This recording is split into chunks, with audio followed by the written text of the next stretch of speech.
Everyone doing? It's Thursday night, and I'm doing the race of the day video for tomorrow, Friday, um, July 29th, and gonna do the Curlin Stakes, which is a restricted race, I think, for horses that have not won a graded stakes this year at a mile or over. So basically, it's kind of an allowance race, and in my opinion, it's a pretty weak field.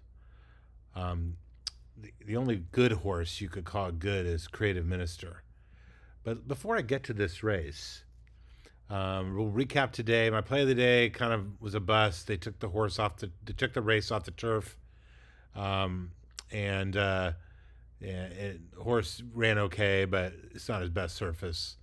So that play of the day didn't really pan out.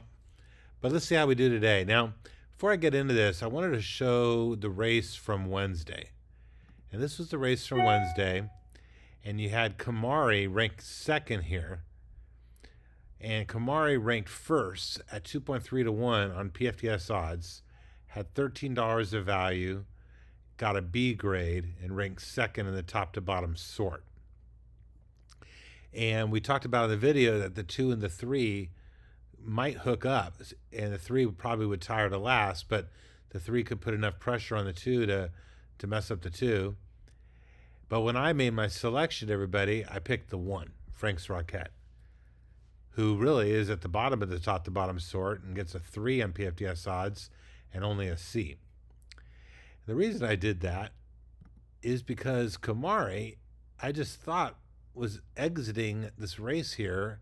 Granted, it is a grade 1, but was exiting this race that just didn't look that good to me. And I thought Frank's Rocket looked a little sharper. And that's, and that's my point of pointing this out is sometimes I look at past performances, sometimes I don't. And in this race, obviously, I wish I hadn't looked at the past performances. If I had gone strictly off the chart, I would have played Kamari. And so today, we got a horse in this race called AP Secret.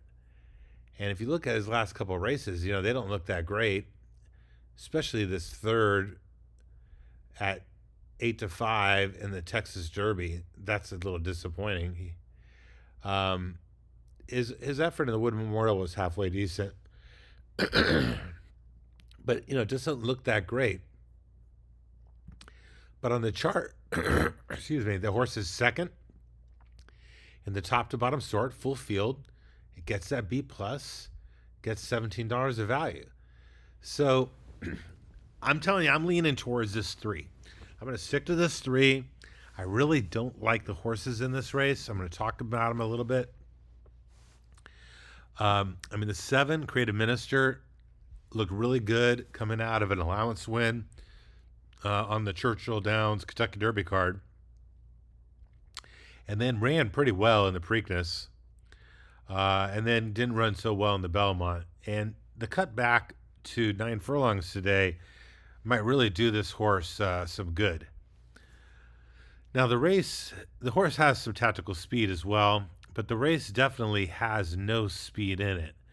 And the only front runner in the race is AP Secret. I feel like AP Secret is going to get to the lead. And that might really help this horse's chances. You do see the decline in PFDS to best odds, 2.8 to 7.8. That's because of that most recent race.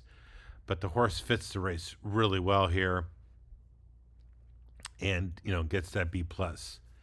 Now, Make It Big was kind of disappointing coming back in February in a Tampa Bay race, but scores really high on the chart.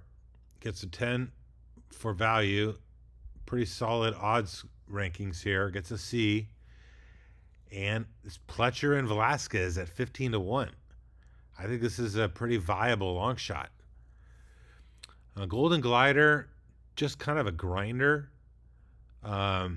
Very hard to like this horse to do anything other than maybe finish underneath and get a piece.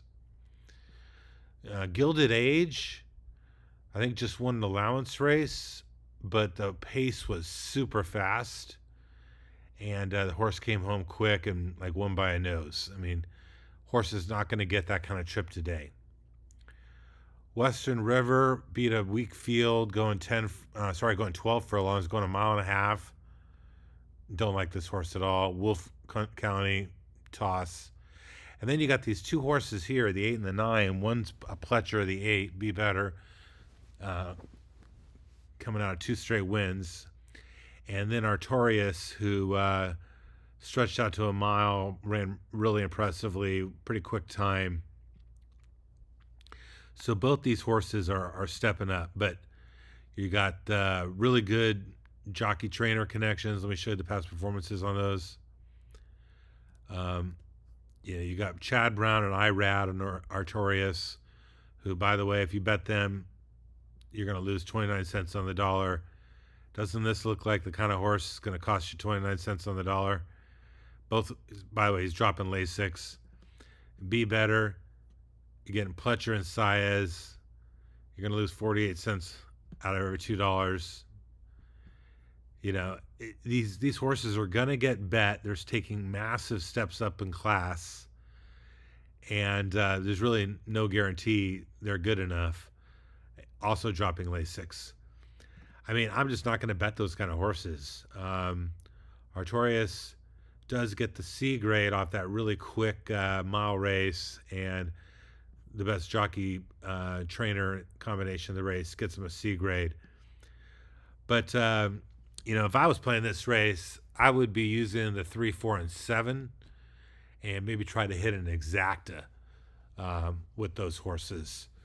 And you're gonna get a great price on both the 3 and the 4, and the 7 to me makes complete sense.